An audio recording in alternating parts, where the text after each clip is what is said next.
ક્યારેક ટિકિટના વાંધા સામે આવ્યા, ક્યારેક નારાજગી છે જગદીશ વિશ્વકર્માની સામે આવી અને હવે જે કોંગ્રેસના કાર્યકર્તાઓ ધીમે ધીમે જે કોંગ્રેસ છે એમની સામે એક્શન લઈ રહી છે, એમને સસ્પેન્ડ કરી રહી છે, એવું જ કંઈક હવે ભાજપમાં બન્યું। ઘણીવાર આપણે જોયું કે સસ્પેન્ડ કરવામાં આવ્યા, હવે રાજીનામા પડવાના પણ શરૂ થઈ ગયા છે।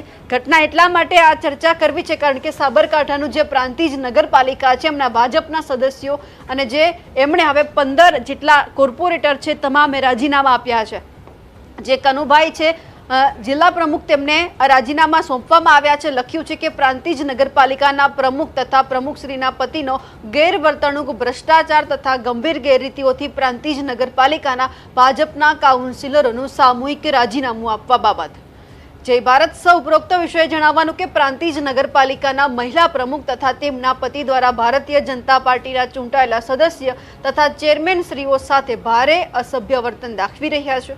નગરપાલિકાના અધિકારીઓ સાથે મળી જઈ ગંભીર ગેરરીતિઓ કરી વ્યાપક ભ્રષ્ટાચાર આચરી રહ્યા છે, જેની વિગતવાર વિગતો આપ સાહેબશ્રીને જરૂરી આધાર પુરાવા સાથે અમો લોકોએ સામૂહિક રીતે આપ સાહેબને જાણ કરેલ છે। છતાં આજે પણ પ્રમુખ અને તેમના પતિ મનસ્વી વર્તન દાખવી રહ્યા છે। જિલ્લા કક્ષાએથી આપવામાં આવતી તથા સંકલનની બેઠકમાં લીધેલ નિર્ણયનો પાલન કરતા નથી। નગરપાલિકાના રાજ્ય સરકાર દ્વારા નિયુક્ત થયેલ કર્મચારીઓ નગરપાલિકાના વિકાસલક્ષી કામોમાં પ્રમુખના પતિની સીધી જ સૂચનાઓ આધારિત વ્યાપક ભ્રષ્ટાચાર કરવામાં આવી રહ્યો છે।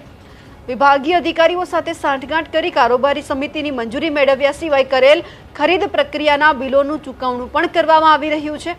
પ્રમુખશ્રી નગરપાલિકામાં આવતા જ નથી, તેમના પતિ પોતે નગરપાલિકામાં આવી વિભાગીય અધિકારીઓ સાથે સાંઠગાંઠ કરી મનમાની કરી ગેરકાયદેસર કામ કરી રહ્યા છે।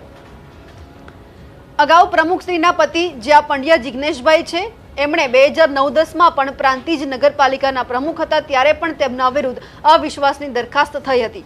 અમો ભારતીય જનતા પાર્ટીના ચૂંટાયેલા કાઉન્સિલરો નગર હિતમાં અને પાર્ટીના હિતમાં પ્રમુખશ્રીના ગેરવર્તણૂક અનુસંધાને સામૂહિક રાજીનામું આપીએ છીએ।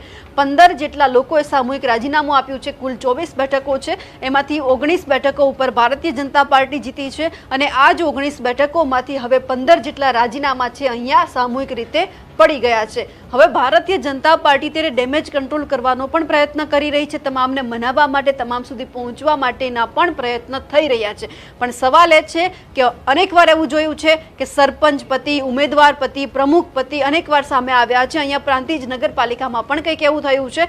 પ્રમુખ અને એમના જે પતિ છે એ બંનેનું એટલી ધાક ધમકી અહીંયા છે કે બંને ભ્રષ્ટાચાર તો આચરી જ રહ્યા છે। સામે પક્ષે જેટલું પણ કામ આવે છે, કોઈ પણ જે સદસ્ય ચૂંટાઈને આવ્યા છે એમને પૂછવામાં નથી આવતું, બારોબાર બિલ બનાવી દેવા